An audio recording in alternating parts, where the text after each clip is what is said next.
He says sorry before he even finishes his sentence. He apologizes for asking a question, for taking up space, for existing in a moment that was already his to occupy. You have probably met someone like this, or maybe, if you're being honest with yourself, you have recognized this pattern in your own behavior at some point. And here's what most people get wrong about it. They assume this kind of person is simply polite, overly considerate, or maybe just a little insecure. But what I have observed again and again is that compulsive apologizing is not really about manners at all. It is a psychological signal, and once you learn to read it, you cannot unsee it. So what is actually happening inside someone who apologizes for everything? That's exactly what we're going to take apart today. There's a specific kind of person I want you to picture. He's pleasant, agreeable, and easy to be around. He never makes waves in a meeting, never pushes back too hard in a conversation, and never seems to demand much from anyone. He's the kind of man who says, "Sorry to bother you," before sending an email to someone whose job it literally is to receive that email. From the outside, this looks like humility. It looks like emotional intelligence even. But when you look more carefully at the pattern, something else starts to emerge. The apologies are not coming from a place of genuine remorse. They're not a response to actual wrongdoing. They're something closer to a reflex, automatic, compulsive, and largely disconnected from what's actually happening in the room. Psychologists have a name for this behavioral pattern. It's sometimes called chronic or compulsive apologizing, and it sits at the intersection of anxiety, low self-worth, and what researchers describe as a deeply internalized belief that one's presence is inherently inconvenient to others. In plain terms, he spent so long feeling like he's too much or not enough that apologizing has become the way he moves through the world without disturbing it too much. And if that sounds familiar to you, it should, because this pattern is far more common than most people realize, and it often goes unexamined for decades. What I want to do in this video is walk you through the specific psychological layers that drive this behavior. We're going to move from the most visible signs, the ones on the surface that are easy to spot, down into the mechanisms underneath that most people never think to examine. By the time we reach the end, you'll have a clear picture of what's actually running this pattern and why simply telling someone to stop apologizing so much almost never works. There are several distinct layers to unpack here, and they build on each other in a way I think you'll find genuinely illuminating. So let's start with the one that most people notice first. The first thing you notice about him is that he apologizes before anything has gone wrong. He walks into a room and says sorry for being there. He asks for the salt at dinner and frames it like an inconvenience. He sends a message checking in on a friend and opens with, "Sorry to bother you. I know you're probably busy." Nothing has happened. No one is upset. No harm has been done, and yet the apology arrives anyway, early, preemptive, almost protective in the way it lands. I have come to think of this as apologizing as armor. What he is doing is not responding to a situation. He is trying to control how others perceive him before they have the chance to form their own impression. If he apologizes first, he removes the risk of someone else deciding he did something wrong.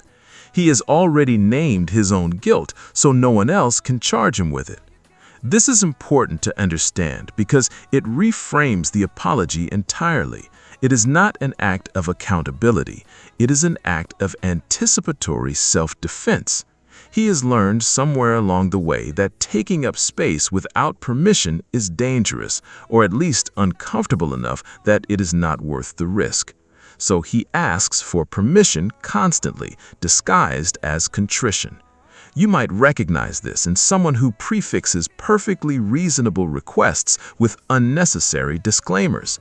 You might notice it in the colleague who says sorry before correcting a factual error, or the friend who calls when they were explicitly told they could call any time. The content of the apology tells you almost nothing. The timing and the trigger tell you everything. And this brings us to a deeper layer, because that kind of preemptive behavior does not develop in a vacuum. It is learned.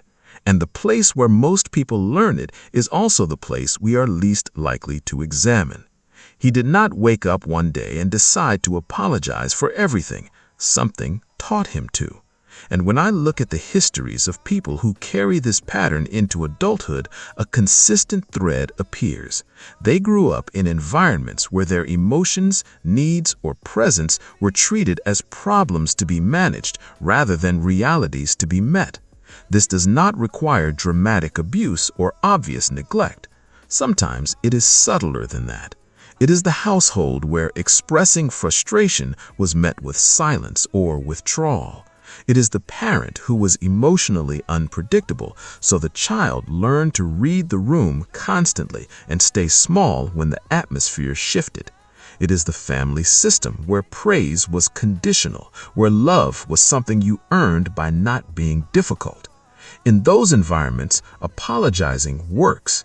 It de-escalates tension, it buys safety, it signals to the adults in the room that you are not a threat, not a burden, not someone who needs to be dealt with right now.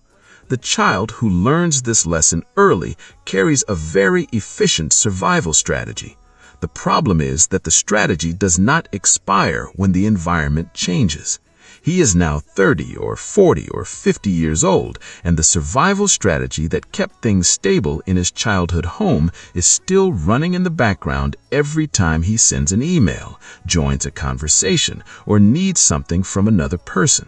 His nervous system still reads ordinary social moments as potential threats, and so the apology fires automatically because somewhere in his history, staying small and apologetic was the safest way to move through a world that felt unpredictable. What is striking about this is how invisible it is to the person living it. He does not think of himself as someone managing old fear. He just thinks he is being polite. He just thinks he is considerate. He has no framework yet for the distinction between genuine consideration and reflexive self-erasure, and that distinction matters more than almost anything else in this conversation. There is a specific pattern that I want to name here because it is one of the least talked about, and I think it is one of the most revealing. He apologizes most intensely not when he has done something wrong, but when he is about to assert something true. Watch him in a disagreement. He will say something like, "I'm sorry, but I actually think the data suggests something different." Or, "Sorry, I just want to make sure I understand. Did you mean to say that?" He introduces his own correct observations with an apology. He frames accurate information as if it is an imposition. This is what compulsive apologizing looks like when it intersects with self-concept. He does not fully believe he has the right to be correct. He does not trust that his perspective has value unless it is softened enough that no one could possibly object to the delivery. The apology is a way of making his truth smaller before anyone else can reject it. I find this pattern particularly sharp when you see it in professional settings. He is the man in the meeting who has the right answer and wraps it in so much hedging and apologetic framing that no one takes it seriously. He is the one whose idea gets dismissed, then credited to someone else who said the same thing without apologizing for saying it. He is watching his own credibility erode in real time, and he can't quite identify why it keeps happening. The mechanism here is what psychologists sometimes describe as a collapsed sense of self-worth, a baseline belief that one's thoughts and needs are less legitimate than other people's thoughts and needs. He does not consciously think this. If you asked him directly, he would probably deny it, but his behavior tells a different story, and behavior is always more honest than self-report. You may be starting to see how these layers connect to each other. The preemptive apology, the learned smallness, the apology as a frame for his own truth. They are not three separate habits. They are three expressions of the same underlying structure. And that structure has one more dimension that I want to examine because it is the one that traps people longest. Here's something that surprises people when I point it out. Compulsive apologizing is not always a sign of low confidence in the way we typically imagine it.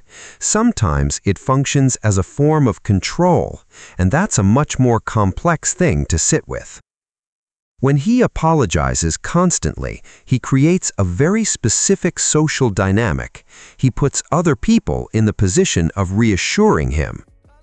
He generates small moments of, no, you're fine, don't worry about it.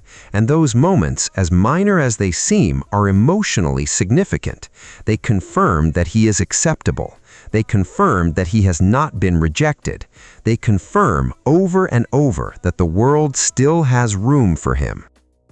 This is not a manipulative strategy in any conscious sense. He is not calculating this outcome, but the behavior has a function, and that function is emotional regulation through other people's responses. He cannot internally generate the sense that he is acceptable, so he repeatedly creates situations that prompt others to generate it for him. The cost of this is significant and mostly invisible. The people around him gradually start to find the pattern exhausting. They feel the weight of constantly reassuring someone who seems to need it endlessly. The apologies that were once read as humility start to feel like a demand for attention, even though that is the last thing he intended. And the more the dynamic deteriorates, the more he apologizes because the environment is starting to feel less safe, which is precisely what triggers the behavior in the first place. He is caught in a loop with no internal exit. The apology is supposed to create safety. The apology creates friction instead. The friction increases the anxiety that drives the apology, and on it goes. So when you step back and look at the full picture, what you are actually seeing is this. He is not a person who apologizes too much because he was raised to be polite. He is a person whose early experiences convinced him that his existence required justification, and apologizing became the primary tool he developed to provide that justification on demand. Every layer of this behavior connects back to that core structure. The preemptive apology is him seeking permission before anyone withdraws it. The learned smallness is the survival strategy that outlived its original environment. The apology wrapped around his own truth is him making himself easier to dismiss before someone else does it first.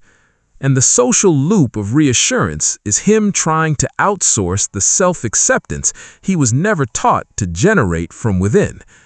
This is not a quirk. This is not a personality trait. This is a coherent psychological architecture with a clear internal logic, and it persists because at some level it still works well enough to keep running. Now, I want to ask you something, and I want you to take a moment with it rather than answering too quickly. Think about the people in your life who carry this pattern, or think about the moments in your own life where you have noticed yourself apologizing before you had any reason to. What was the environment that made that feel necessary? What did you learn about the cost of taking up space without asking first? And if you are thinking of someone else, someone who says sorry for everything, who hedges every opinion, who seems perpetually braced for disapproval, what do you actually know about what shaped them? The analytical frame is useful, but the most important thing it can do is move us from judgment to curiosity. Not why can't he just stop apologizing, but what is he still trying to protect himself from? And does that threat still exist? That shift in framing changes everything about how we respond to this behavior, in others and in ourselves. And it opens a question that I think deserves its own full examination. Because once you understand the architecture of compulsive apologizing, the natural next question is, what does the process of actually changing this pattern look like? What has to shift internally before the behavior can shift externally? That is a more layered conversation than most people expect, and it is one I want to go into properly. If that is something you want to explore further, I have a video that goes directly into the psychology of people who struggle to set boundaries, which is often the same person, operating from the same core structure, just in a different behavioral expression. The link is in the description, and I think you'll find the two conversations fit together in a way that makes both of them clearer. Thank you for staying with this all the way through. If this gave you a sharper lens for something you've been observing in yourself or in someone around you, I would genuinely appreciate a like, because it helps this kind of content reach people who are looking for exactly this kind of analysis. And I want to hear from you. Is there a specific moment or relationship where you have noticed this pattern showing up? Drop it in the comments, not as a way to analyze someone else, but as a way to think out loud with people who are looking at the same questions. Subscribe if you want to keep going with this kind of work. There's a lot more to unpack, and I think the next few conversations are going to be worth your time.